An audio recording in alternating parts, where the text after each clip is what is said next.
Awesome. Welcome back to the second day of our Kaggle Generative AI Intensive course. We're really excited to have you, over 250,000 developers worldwide, here to learn today all about AI, about the Gemini models, about AI Studio, about Vertex AI, and all of the other great products that Google has been releasing over the last several months.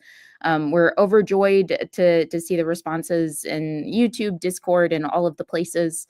And we can't wait to tell you today all about embeddings and vector databases. So just as a quick reminder, our course overview, this is a 5-day generative AI intensive course brought to you by the Kaggle team in collaboration with Google Cloud and Google DeepMind.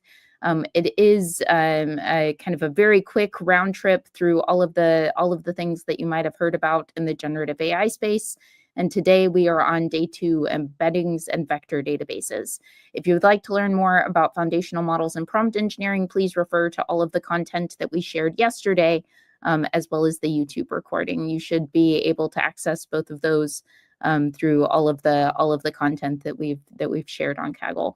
My name is Paige Bailey. I lead developer relations engineering at Google DeepMind. As a quick reminder, the content that you should have already been referring to are the summary podcast episode, which was coincidentally generated by NotebookLM. We'll be talking to the NotebookLM team a little bit later this week. The embeddings and vector stores databases white paper, as well as a few code labs on Kaggle that Anant will be going through later in this section. And to give a quick overview of the white papers, I'm now going to hand it over to Anant after quickly thanking all of our wonderful moderators. If you see them on Discord, they are working tirelessly around the clock to answer your questions, to make sure that you have everything that you need in order to be successful for the course. So please give them a lot of emoji love and say thank you. I especially want to call out Brenda Flynn, as well as Kinjal. They have been kind of doing all of the production and stage management behind the scenes, and they're really making this course happen. So thank you so much to all of our wonderful moderators. And with that, Anant, do you want to take over the quick curriculum overview? Sure thing, Paige. Hi, everyone. It's me again to give you an overview of what we are learning together, what we learned today in today's white papers, to kind of set the stage for the Q&A session, which a lot of good questions you've asked as well. So today's white paper, day 2's white paper, was about embeddings and vector databases. And roughly, we started off by seeing, with learning about embeddings, what embeddings are, how they're useful. And we learned that they are basically numerical vector representations of data, let's say text, images, and more. They map diverse data into common semantic space where distance can be used as a proxy for semantic similarity.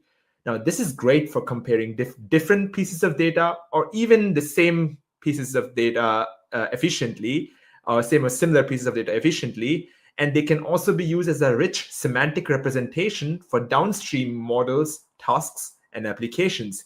We also looked at the various types of embeddings, such as text embeddings, which evolved from early methods like word2vec all the way to context-aware models like BERT and the Gemini backbone-based embeddings. We also have image and multimodal embeddings, plus also there are ways to embed structured data and graphs into their semantic representations. Then we looked at how training for embeddings often uses dual encoders and contrastive laws to group similar items. This is one method to train embeddings. There's also others. And then evaluating the quality of embeddings using metrics like precision and recall, as well as others on standard benchmarks, is quite important when doing so. We then looked at how we can search through billions of these vectors quickly. So hint, it's not with linear search, right?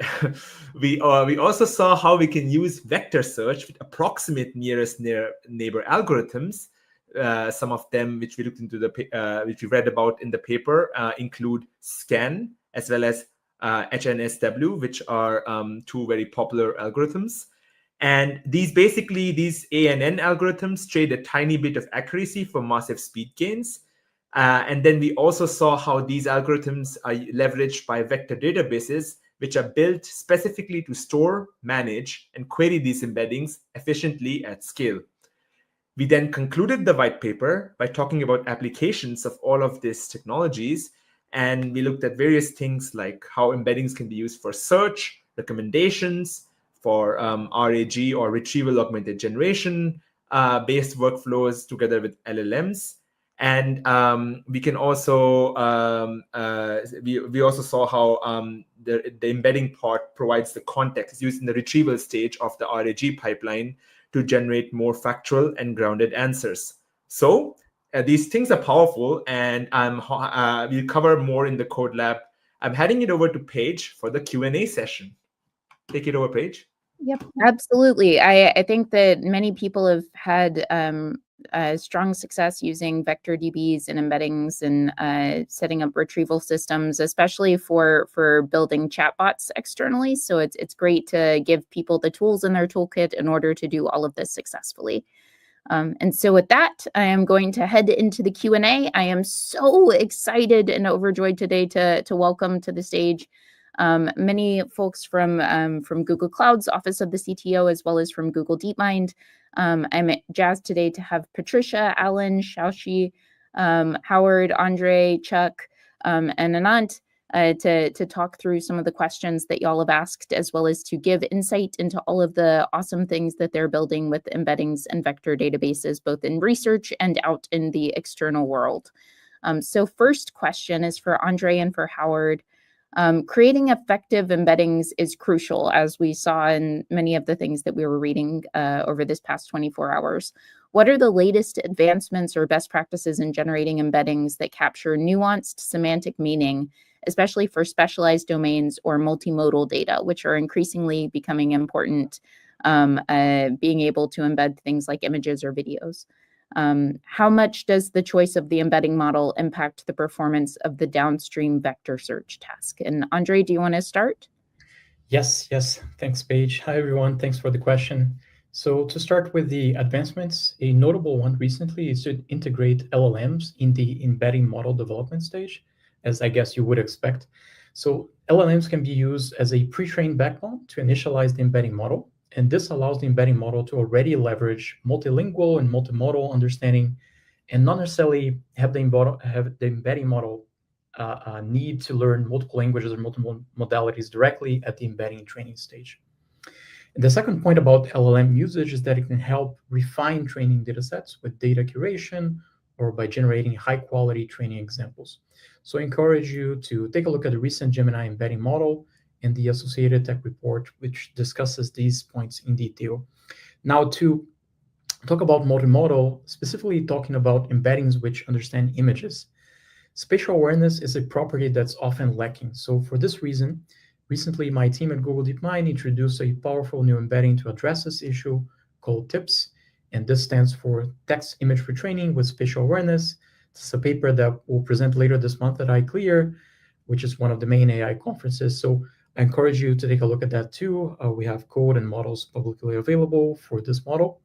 And to the final point in the question about how embedding quality can impact performance, this can be very significant, actually. So for many applications on retrieval augmented generation or RAG, just like Anant was mentioning, having an LLM model by itself, it would simply not be able to answer questions if the right documents are not found. So this is, of course, a little bit application dependent. For example, may depend on the size of the index you may be retrieving from, or if the types of data that are being retrieved are similar to what the embedding model was trained on.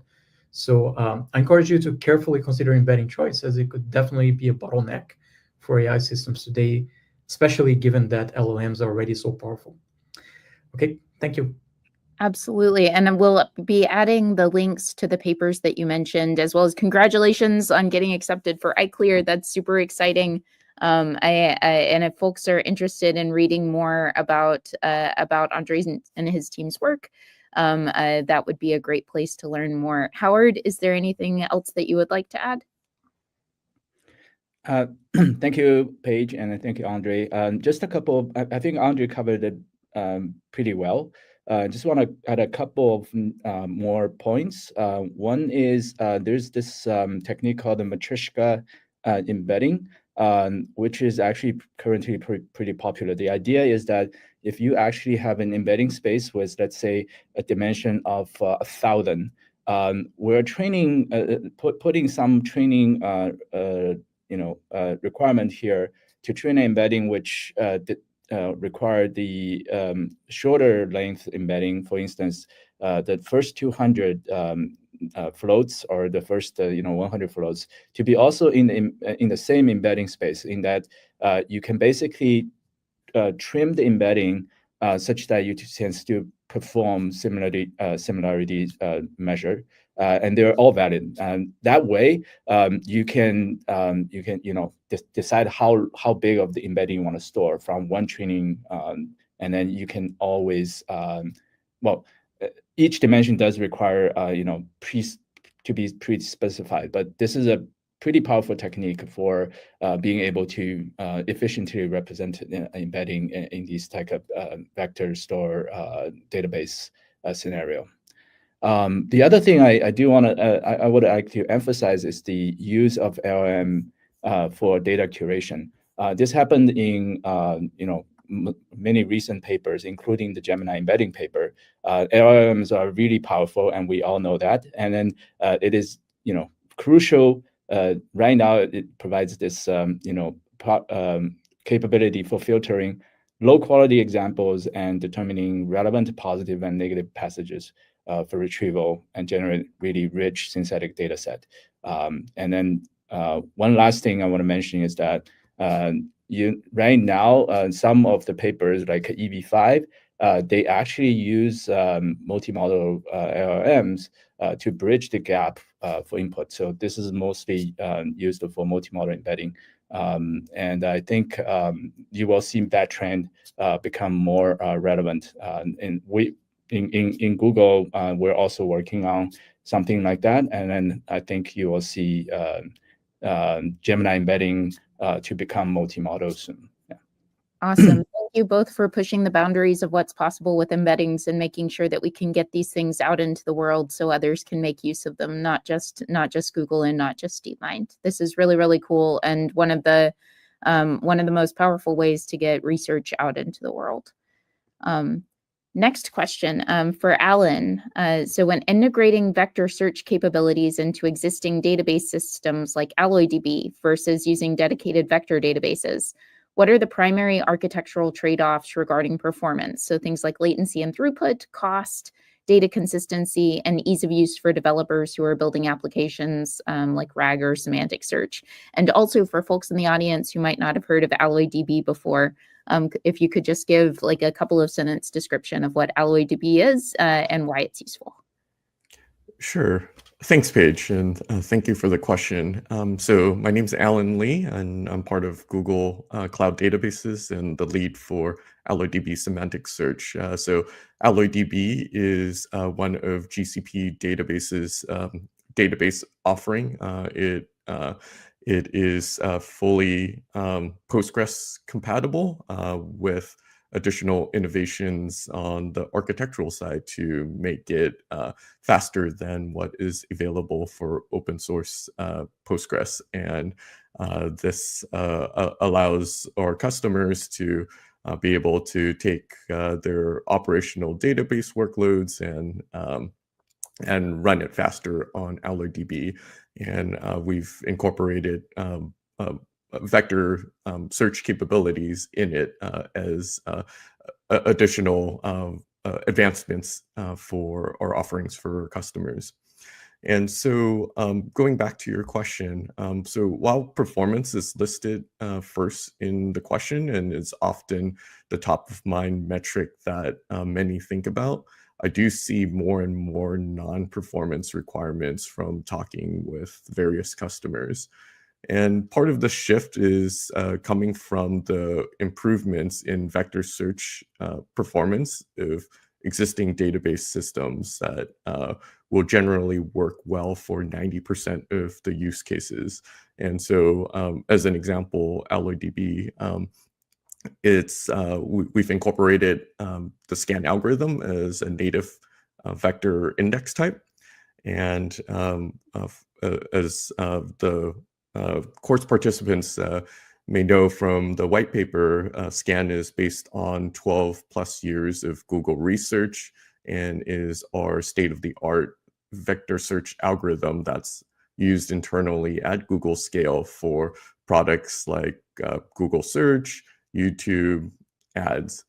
And this algorithm has given AlloyDB the vector search performance that is more performant and scalable than what's available in open source. And it's also competitive with specialized vector databases out there. And so other important architectural consideration is that we should all be thinking about when building on top of vector search is where the other data, like what other data needs to be accessed for the overall application, and where does that data come from? So for example, filter search is a very common use case for many customers. And filter search combines a vector search query, for example, shirts that look like this image embedding, and filtering conditions, size equals small, and color equals purple, and price less than $50. Where do these other filtering condition data reside? Is it structured data that's already in an operational database, or is it in a data lakehouse like BigQuery? So if that's the case, it may be easier to leverage the vector search capability of those systems, and that will allow the user to express their vector search along with filters and joins, and in a single system and in a single interface like SQL. Otherwise, there will be additional operational overhead and costs of things like ETL pipelines and implications of dealing with data consistency issues across systems, and application complexity of having to join across multiple systems. And that's without the help of a query optimizer that's typically there for SQL-based systems. And these things make it harder for developers. Specialized vector databases like our vector search, Vertex Vector Search have their place as well. If data is largely unstructured, like video, images, and documents that don't already typically reside in a database or a data warehouse, then none of the data consistency or application complexities that I mentioned apply, and specialized vector databases can work quite well in these cases.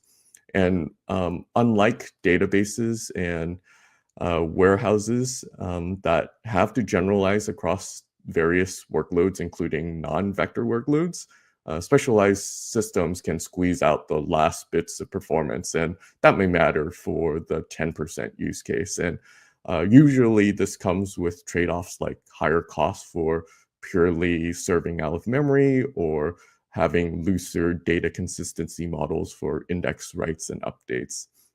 And lastly, depending on the use case, some other important considerations include security, compliance, reliability mechanisms like backup, HA features.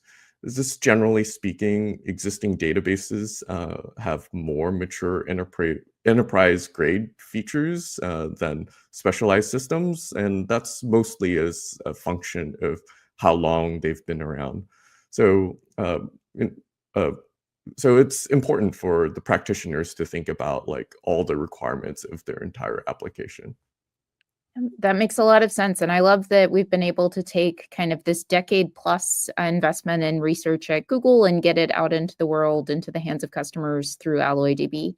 I'm hoping to learn more about some of the use cases at the Google Cloud Next as well. I know that many customers have been implementing AlloyDB in production and then getting serious gains from it. So thank you for the great answer. Next question for Patricia, and I believe also Alan might have some thoughts around this too. From a strategic viewpoint, how do you see the rapidly evolving landscape of vector embeddings in databases impacting enterprise data architectures and the types of AI-driven applications that businesses can build?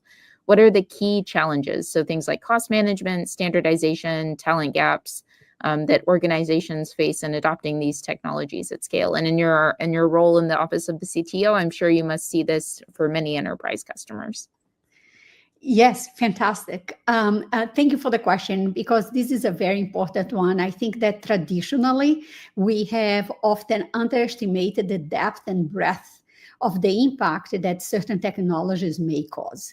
And I think that we are in the middle. I don't like to call it a paradigm shift, but to offer or introduce an alternative where we are going from optimizing the indexing and retrieval capabilities of our data architecture to an exact match, like in SQL, across several fields of your structured data corpus, to being able to create several indexes of your data across multiple dimensions, to optimize how you index on a per task basis. You can create multiple indexes per database, and to search and retrieve data based on some fit for purpose metrics, such as semantic similarity for search, for example, or proximity for certain attributes in recommendation systems.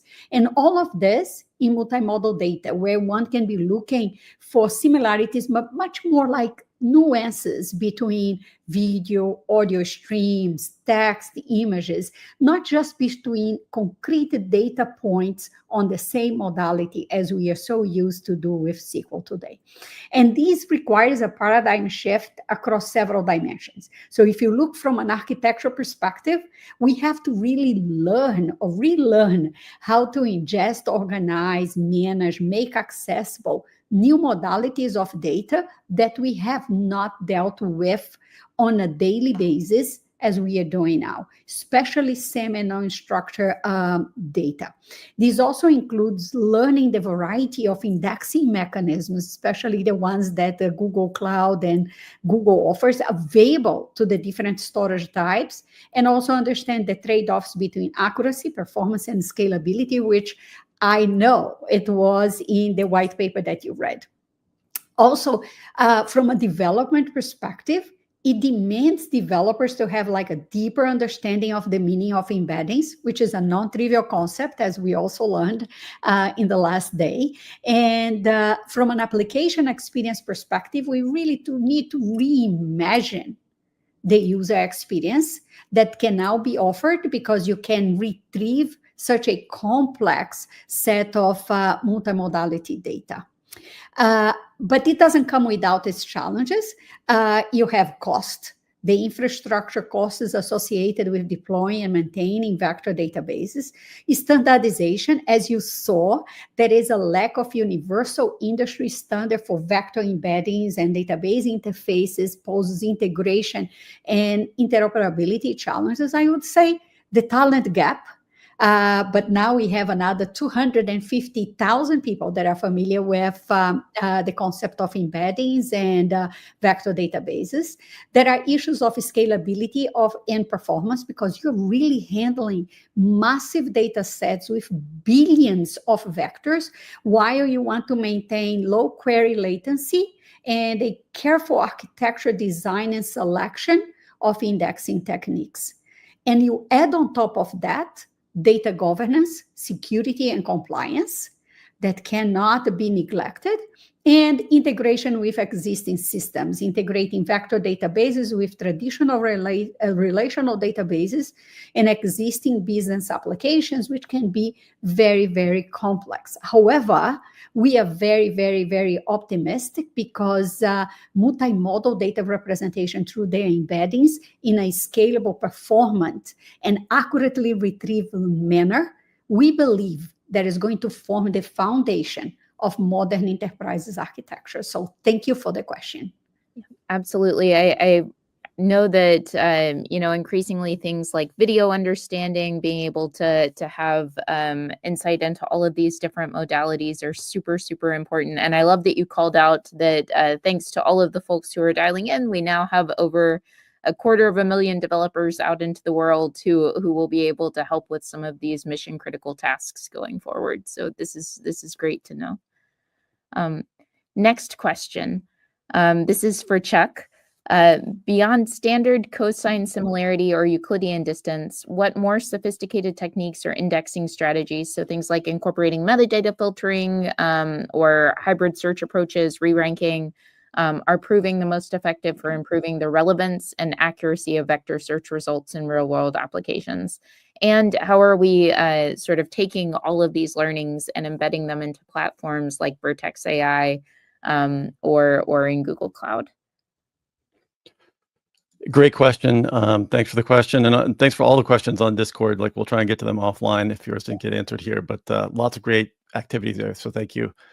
I'd say, just to start off and frame that question, there's a lot there about, as you've seen in that question, there's a lot of knobs you can turn for embedding systems that can make a big difference, especially when you're doing something at scale, but they might not be necessary for your use case. And so, you heard Alan talk about the 90% use case, the 10% use case, the 1% use case. And so anybody who's talked to me is going to hear me talk about the importance of like a good evaluation suite. So if you have an example benchmark data set or something that can help you figure out whether or not it's going to make a difference for your use case to add that extra complexity.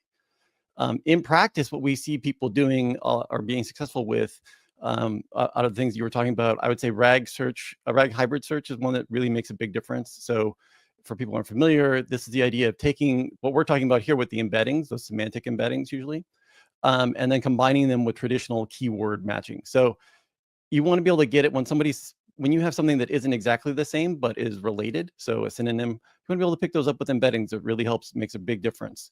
But those traditional keyword systems, where if someone actually knows the title of the article they're looking for, or the ID of the part that they want to find, or the product, you really want to support that too. And so combining those two things in what people call hybrid search really helps. I think it's going to get more complicated as you go on, because we have people like Howard and Andre who are doing amazing work with multimodal. And so now hybrid search is going to start to include things like video and images and other things. So we'll get a little bit more hybrid-y. So just be aware for that. And you can see that in our tools. So like at Google Cloud and Vertex AI vector search, we support both sparse, which would be those keyword embeddings or keywords, and then semantic in the same tool. But you can also just pick up like BM25 in popular Python package. You can just try that out. So like if you look at code snippet 0 in the white, or code snippet 1 in the white paper, you could just drop in BM25 and do the same thing and get the same measurements for precision and recall and get a feel for how that would work for you. When you start to add additional modalities, so like if you're going to do keywords or you're going to do images, then you're going to probably want to do some kind of re-ranking at the end. You may want to do re-ranking anyways, but re-ranking is really helpful for finalizing that final list to the customer or person who's going to be reading it. And so maybe you want to like combine a few different retrieval methods. You could just look at the ranks, or maybe you want to do something where you're actually going to rank certain documents higher. So like an official frequently asked questions document might be more reliable than something that document that you pull off of like the community notes. And so you'll see people do that, and it can be really helpful for those sorts of use cases. Just keep in mind your latency budget whenever you're doing that sort of stuff. Some of the other things that were in the question, like I would sort of qualify as ease of use and really make a big difference at scale. So, filtering is something that can really cut down on latency if you can get rid of most of the irrelevant answers or irrelevant documents early in your process. The same thing I would say for streaming inserts. If you don't want to like rebuild your index all the time, that can be really helpful for your team.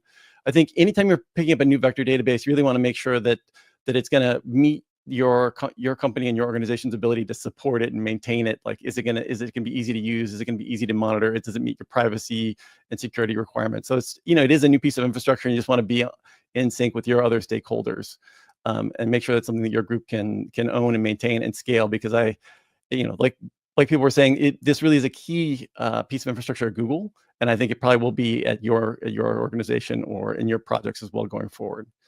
So I think that covers it all. There are a lot of knobs to turn.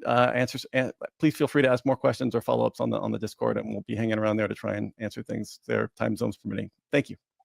Awesome. I love that answer, and I love how you're making it real for people who might be hoping to implement some of these things in production. Things like filtering and re-ranking are kind of hard-learned lessons and optimization approaches internally at Google. But I think for folks who are just starting on their journey, those are good things to call out and to have top of mind on day one. So love that answer. Next question, also for Chuck. For embedding models, this is from our Discord, Cyclone Dester, which I wonder is like Cyclone Destroyer.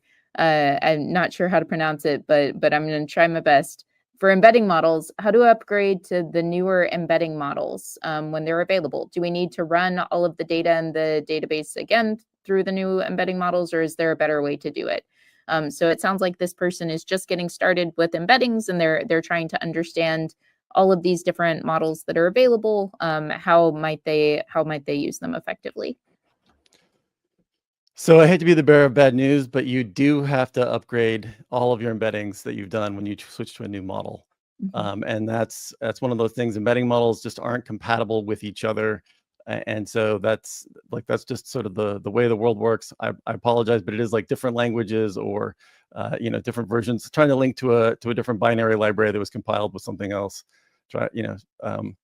So that is the way it is. I think the thing I'm going to say again is just the importance of good evaluations. So when you're doing that upgrade, you want to be able to know that you have the matching version for whatever query you're using and whatever the indexes that you're querying. And so having a good evaluation suite really helps that. And I would say, in addition to the usual precision and recall and sort of like AI-based metrics that give you a sense of the quality of those of what you're retrieving, don't forget to be measuring things like latency and other like important system metrics, like the throughput, the latency, how does it perform under load? Because you will see with these more sophisticated models, they do have a lot more parameters, and so maybe they need a little bit more hardware. But I think, and there's nothing like qualitative feedback from your users, but having a good like even a not so good evaluation suite can really help smooth that process and make sure that everything is working for you and your users as you change these embedding models. But yes, you do have to regenerate the embedding model, the embeddings for your index if you upgrade the embedding model. And I would say the way things are moving, you've got really smart people at DeepMind and in the community doing amazing work, and you're going to want to be able to pick up those changes because they really are big improvements. And so I would say just be ready for iteration. The train is moving quick. Enjoy it. Yep, and I love that quote. The train is moving very quickly. We just released a new embedding model on AI Studio just a few weeks ago. Howard, it also did you want to add something? Yes, and thank you, Paige, and thank you, Chuck, for endorsing our work at DeepMind. I just want to add a little bit. One thing that we're thinking, leave no one behind. So the train is leaving, but we also try to get the get the passengers on this train. So this is active research area, but I think what we're really looking at is how do you think about the embeddings, the previous embeddings and the newer embeddings, and is there a more efficient way to map from previous embedding to the newer embeddings? I think in terms of ongoing research, we see fairly promising results. It's not deployed. It's I think probably many people in the research community are looking at the same problem because it is a pain to upgrade the entire database to new embeddings, especially when the new embeddings are coming every day, right? So just want to add that this is an ongoing research area. We see very promising results, and hopefully we'll see that in Google Cloud and many places soon. Awesome. That's great to hear, and awesome to know that that folks in the research world are kind of pioneering some of these approaches to make life easier for all of the developers out there. So appreciate your response to this question too. Next question. In retrieval augmented generation, so these RAG systems, what potential impact could arise in retrieval accuracy or the quality of LLM generated responses if different embedding models are used for documents and queries? So Xiaoqi, do you want to answer this one? Yes. So thanks, Paige. Hi, I'm Xiaoqi. I'm from Vertex AI. I'm the technical manager on the Vertex AI embedding quality. So regarding to this question, it's very critical that we use the same embedding model for document embedding and query embedding generation. The reason behind that is the embedding models, they transform complex data like text, image, audio, videos into a shared vector spaces. However, this specific mapping from real objects to vector spaces are different model by model. So using the same embedding model in RAG will ensure that both queries and documents are projected into the consistent embedding space. This is crucial because the distances between the shared spaces are then used to accurately reflect the semantic relationship between the queries and documents. So please try to use the same like queries and documents from the same embeddings when you build your own RAG. Excellent. Thank you for highlighting those best practices. And I think as many people are just starting on their journeys, those are the kind of gold nuggets that make all the difference to make sure that they get started on the right foot and in the right place. Awesome. Next question. In a RAG system, indexing is performed in advance on the application data set. So how does this system ensure that query results remain relevant to the current context in a dynamic or real-time application after deployment? I love this question about kind of system drift. Patricia and Anat, do you want to take a stab at the answer? Sure, maybe we start there. So first of all, yes, measuring drift to see how embeddings change over time is super critical. And coming back to what Chuck mentioned, having the evaluation suite, but also to measure the drift in performance, but also general distribution drift is important. However, there's one more key point, which I think, especially in the context of RAGs or how embeddings are used with retrieval augmented generation systems, which can make this whole process more efficient, is that the process of embedding as well as embedding entire databases also depends on the dimensionality of the embeddings. So if you have a larger embedding of say 2000, however, if you consider the concept of Matryoshka embeddings, where we can trim the embedding down, and also consider the fact that you can make the whole process much more efficient, because in larger LLMs with increasing context windows, you can retrieve a lot more than just the top 10 or top 5 documents. So you do not need to necessarily care so much about the performance of the top hits at K, the retrieval performance in the top 5 items. You can afford to focus more on recall rather than precision, where a few false positives are okay, but in our increasing context windows. For example, Gemini's I think 1 to 2 million context window, depending on the model you use, allows us to use slightly less performant embeddings, but allow the indexing process to be much more efficient, because we can use embeddings of lower dimensionality. So that's one aspect to it. I believe Patricia and Alan had things to share on this. Absolutely. No, thank you for that, Anat, because this is really, Anat brought up the issue of using the context window and the flexibility on the retrieval, allowing for false positives that can actually give a little bit more of items to be retrieved or exposed to the user. On the other side, of the equation, you would say on a complementary side of the equation, what you are trying to do is effectively bridging the gap between static index and evolving data as well. So another aspect is to say, look, the data has drifted. We indexed the world as we saw it some time back. And now the world is different. There are items that have been added and items that have been removed. And there are several strategies focused on updating the vector database and its index in near real time in response to data changes. So one technique is called incremental indexing, and which allows for the addition of new data to the index without requiring a complete rebuild. It's like adding this information, and reduces the latency and computational cost that is associated with keeping the index always current. There is always also what is called HNSW, which is the hierarchical navigable small world, which is a popular indexing structure that generally handle the insertion of new vectors more efficiently than tree-based indexes like ANOI.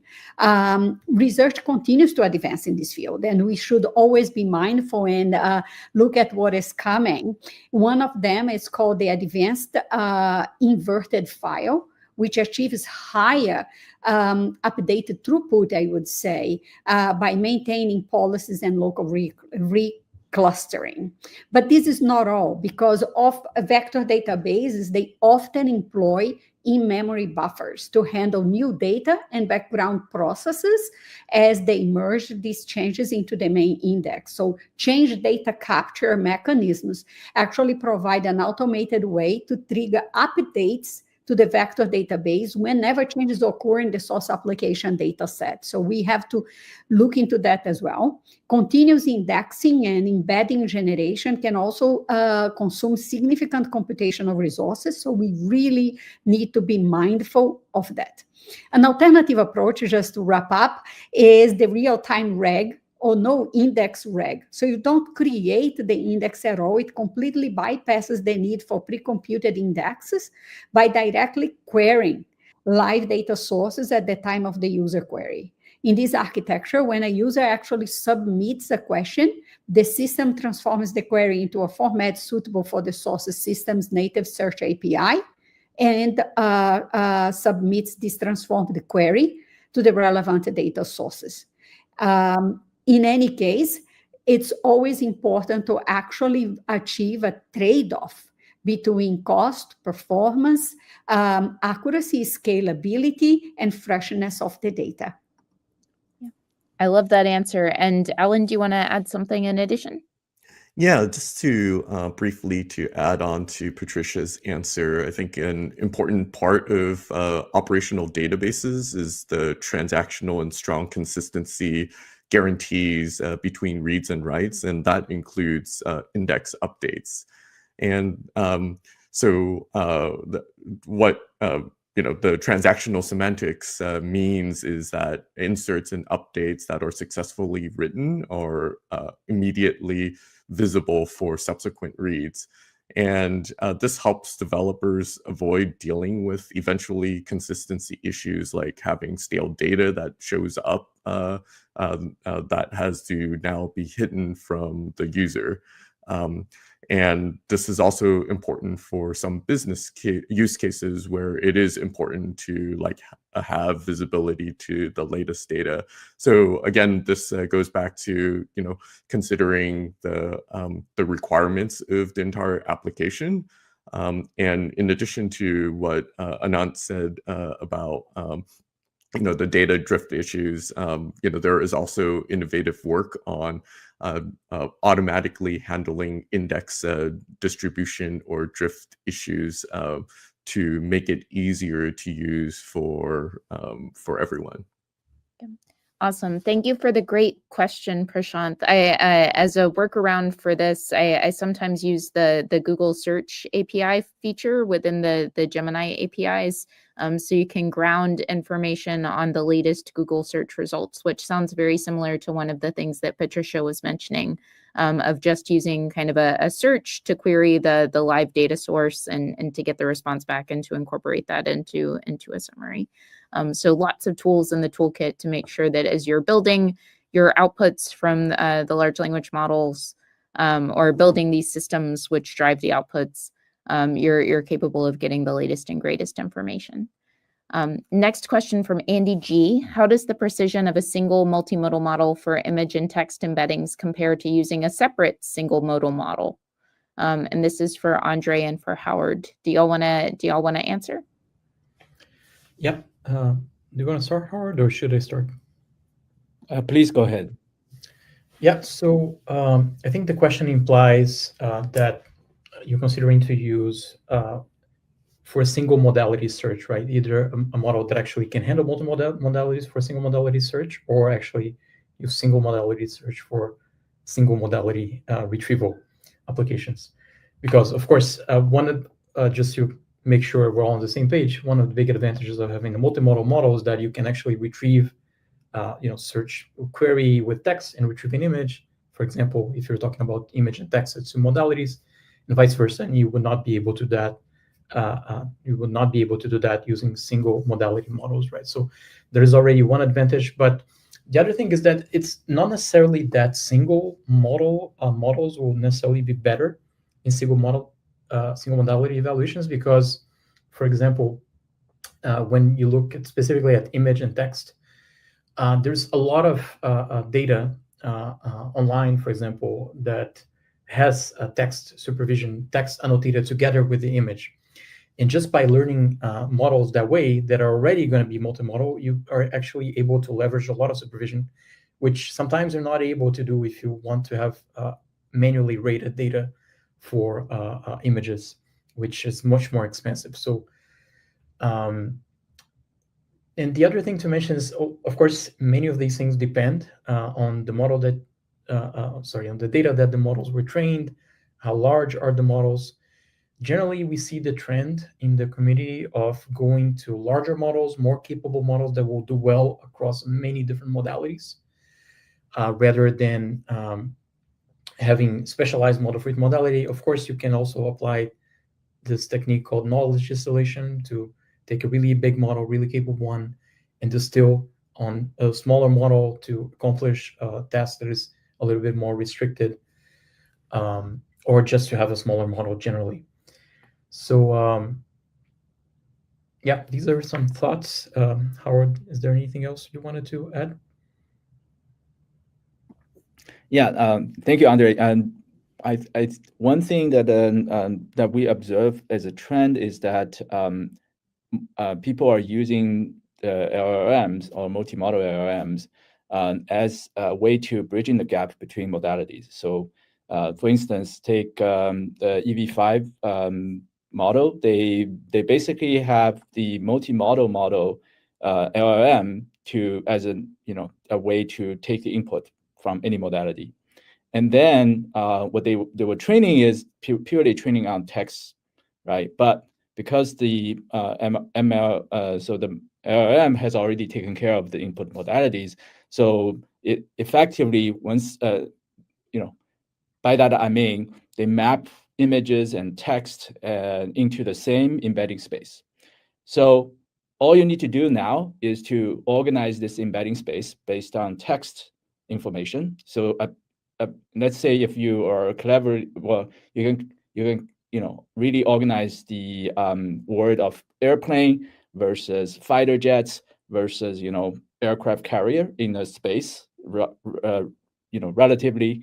Then images of airplane, fighter jets, and aircraft carrier will be automatically organized because these are shared embedding space. So that technique is actually very powerful. I think what we observe is that today, so a couple of the representative models. So you have single modality models, what we call dual encoders, where you just align them for image text tasks, alignment tasks like clip or align, and they used to be state of the art. But now these single multimodal models started catching up. Examples are Kokai and then E5V.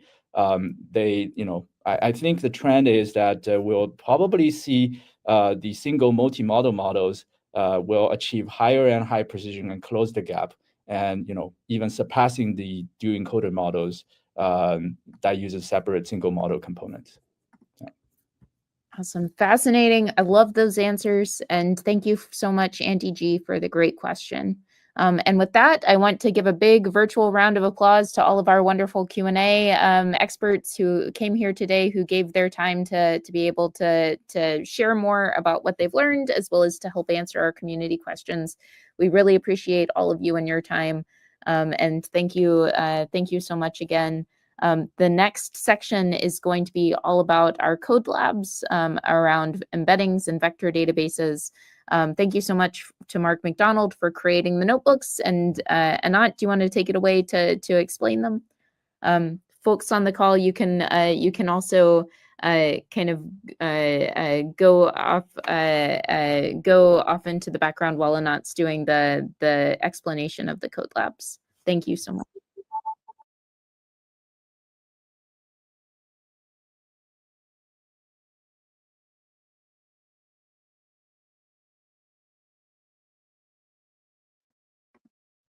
Anant, you might be on mute.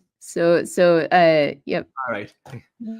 Yeah, so just to be efficient, since we had an interesting conversation, I'm going to make this section super short. I'm sharing my screen now. This notebook is RAG, Retrieval Augmented Generation. Here you will see how you can utilize the Gemini API and open source databases to build a simple RAG pipeline out. So firstly, we see in the first section of the notebook, we see how we make some synthetic data, three paragraphs. And then we, in the second part after that, we see how we use ChromaDB, an open source in-memory database, to kind of index this data and create so you have a embedding. We use embeddings to embed the text data and then persist it in the ChromaDB. And after that, we see that was the index. Sorry, that was the generation, embedding and indexing part. Then comes the retrieval part of RAG, where we see how we can leverage this database to query, take a natural language text, a query from the user, and the database internally embeds it and retrieves the top k most similar results. And then after that, we see, okay, now that we have retrieved the most similar results, how can we use that to answer the question using the Gemini 2.0 Flash LLM? And that's the last part of the collab, where we do the generation part with the retrieved documents by the semantic search. So that was that's your very basic RAG app. Now I'll move on to the second collab. So moving on to the second collab. Yeah, give me a second. Yes. So the second collab talks about exploring the semantic aspect of embeddings to see how similarly or documents with similar meanings are grouped together in the shared semantic space. So in this collab, we see how we define some sentences, some synthetic sentences, and we embed all of them using the Gecko embedding model by Google. And we see how they look, how their semantic similarities look in through a heat map. So in this heat map, you see that on a scale of 1 to 0, where the darker shades represent values closer to 1 and the lighter ones represent closer to 0, we see that documents which are more or less meaning the same have a darker shade, which means they have much more semantically similar. And of course, the diagonal represents a document being compared to itself, and a document will always be most semantic similar to itself, of course. But then we see how other documents are not very similar, and you see lighter shades there. For instance, the quick brown fox jumps over the lazy dog. This is very semantically similar to itself and a slightly misspelled version of itself.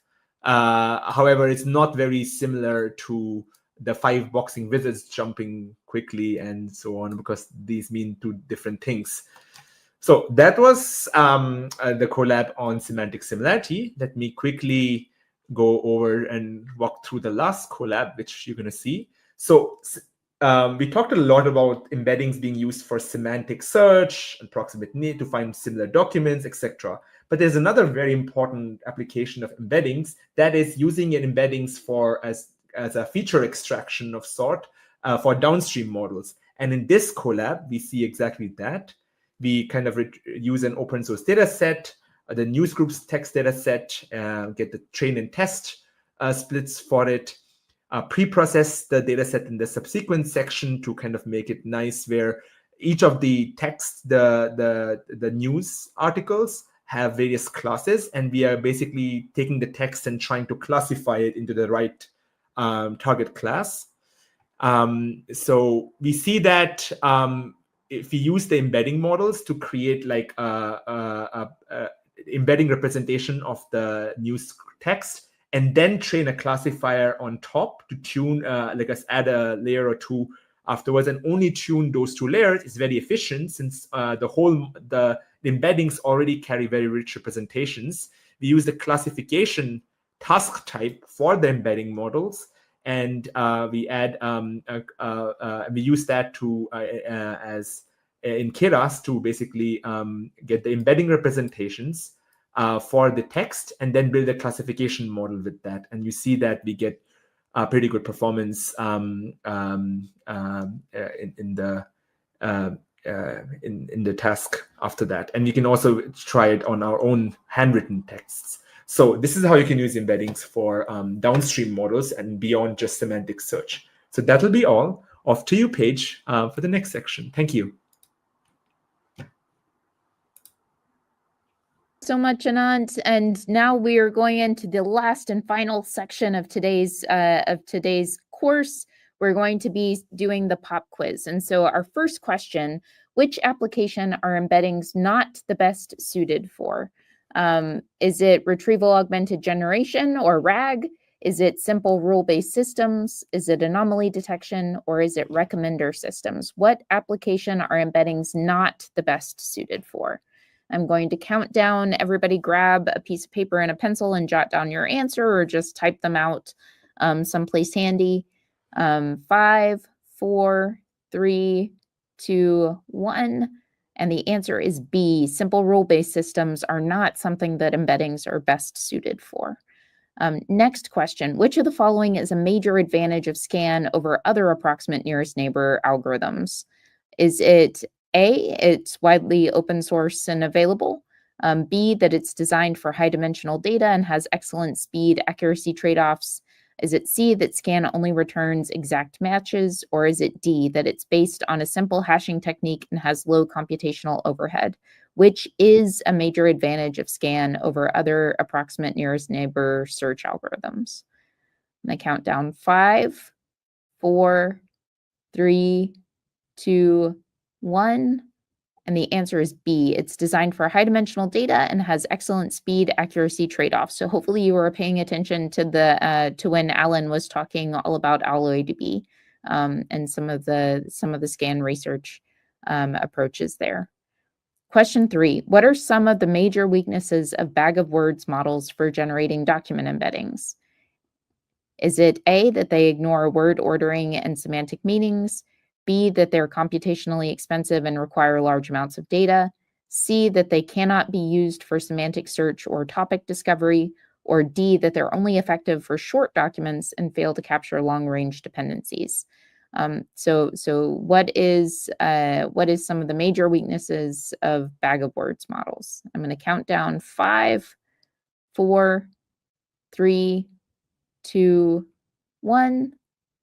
And the answer is A, that they ignore word ordering and semantic meanings. Question number 4, which of the following is a common challenge when using embeddings for search, and how can it be addressed? Is it that embeddings cannot handle large data sets, so you have to use a smaller data set? That embeddings are always superior to traditional search, so there's no need to kind of couple together search? Is it that embeddings might not capture literal information very well, so you have to combine with full text search? Or is it that embeddings change too frequently and you have to prevent updates from happening? So what is a common challenge and how do you address it for embeddings? I'm going to count down 5, 4, 3, 2, 1. Hopefully no one thought that the best approach was to prevent new information from happening or new things to occur. The correct answer is C, that embeddings might not capture literal information very well, and so you should combine them with full text search. Question number 5, what is the primary advantage of using something like locality sensitive hashing for vector search? Is it that it A, guarantees finding the exact nearest neighbors? B, that it reduces the search space by grouping similar items into hash buckets? C, the only method that works for high dimensional vectors? Or D, that it always provides the best trade-off between speed and accuracy? What is the primary advantage of LSH for vector search? I'm going to count down 5, 4, 3, 2, 1. And the answer is B. It reduces the search space by grouping similar items into hash buckets. So thank you so much to everyone. Hopefully everybody got 100% correct on the pop quiz. And we will see you tomorrow, where we're going to be doing the next instance of learning for our Kaggle Generative AI intensive course. Really jazzed to see what questions you might have over the code labs, the white papers, and the podcasts over the next 24 hours. And see you all tomorrow. Thank you so much.